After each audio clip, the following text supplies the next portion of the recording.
I noticed that people will judge you. They'll look at you and they'll allow themselves to judge you. They'll look at you in all sorts of ways. They don't consider for 1 second that not only do they not know what you've been through, but if they were put through it, they may not have survived at all. At all. It would take away every concept of the fundamentals they rely on without ever considering their existence. Like how you can just trust family, how you may be able to just get water, or fundamentals, emotionally, physically, even spiritually, how you are allowed free will. And nobody can alter that. Nobody can take that. You haven't been given any proof. If you're living in these realities that these things are true, these things have not been tested for you, you will not be able to understand people like us, people like me, people like those who are watching this video. And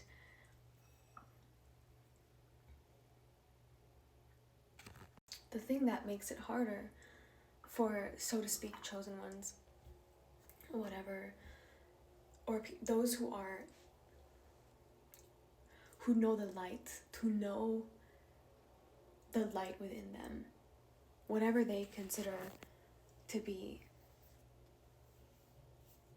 the intangible within them, source within them. There are people who know exactly what they're going through, despite the fact that the rest of the world may not validate it. The rest of the world may find excuses or reasons not to validate your pain because it's not in their range. And it's very sad.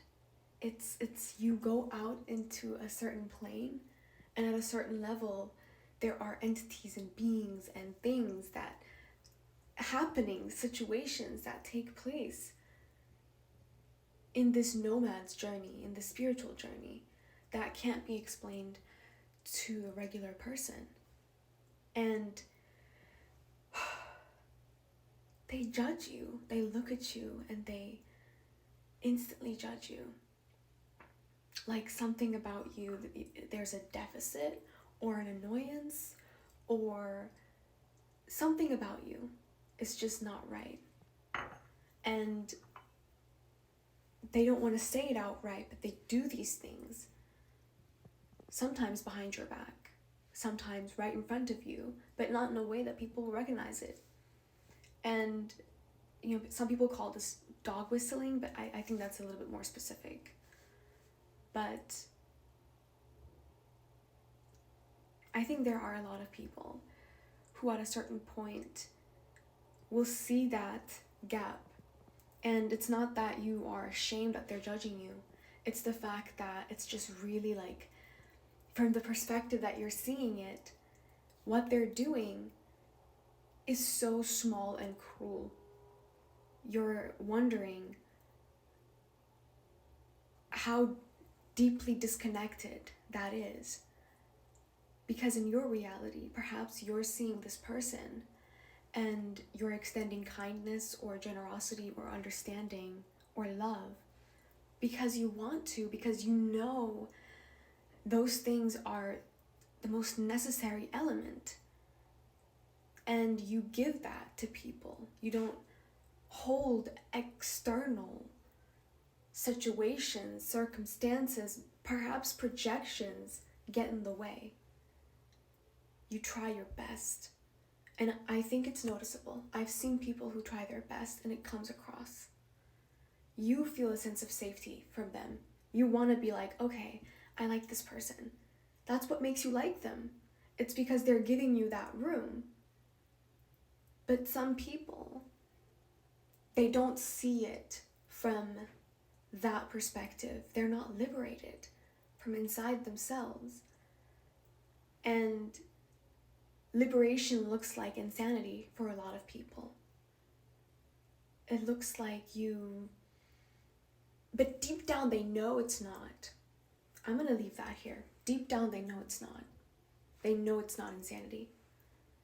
But it's so easy to make it appear like it is because fear allows them to.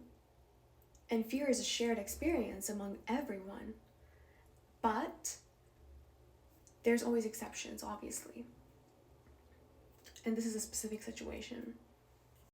And I know a lot of you know the experience of understanding you can't explain anything to these people who choose to judge you or who choose to see you in a specific kind of way. There's nothing you can say to them. And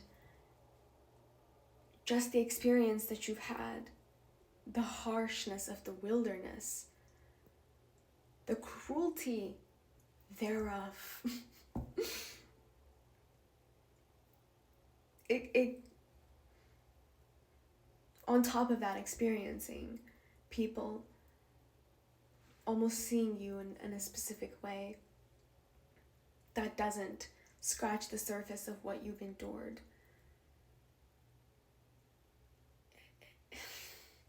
I think that there's different reactions everybody has to that. Some people will rage, some people will take it upon themselves to climb some kind of mountain. Some people will go inward, retreat. Some people will push and endeavor. Some people will give up and die. And that's how harsh it is, and you see it. Not only do you go through the wilderness, do we go through the wilderness, we also see beyond that which we used to be able to see when or before we entered the wilderness. The wilderness gives you eyes, but those eyes cost. They cost you everything. It's almost like you have to be walking on this tiny little rope, but you have to be super controlled emotionally, intuitively. And you have to know exactly when to cross, when to move, when to take a step forward, a step back. All the while, you can't tell if the people are cheering you on or trying to get you. No clue. No clue. No clue. The thing that makes this journey difficult, I think, is being able to know what you're feeling, why you're feeling it, whether it's right or not for you and your spirit. Being able to see people, what is going on there, and then being able to see what some people are capable of doing to you. Why they do it. Why they do it. Knowing that. And knowing that other people will not know that. Most people will not know what you're seeing. And then even if it comes to pass, it's weird. People just like to forget on purpose. Even if it comes to pass, they'll pretend. They'll still try to get close to you, maybe, for their own reasons, but they'll pretend that you never said anything, you never warned of it. That's just how it is in this world.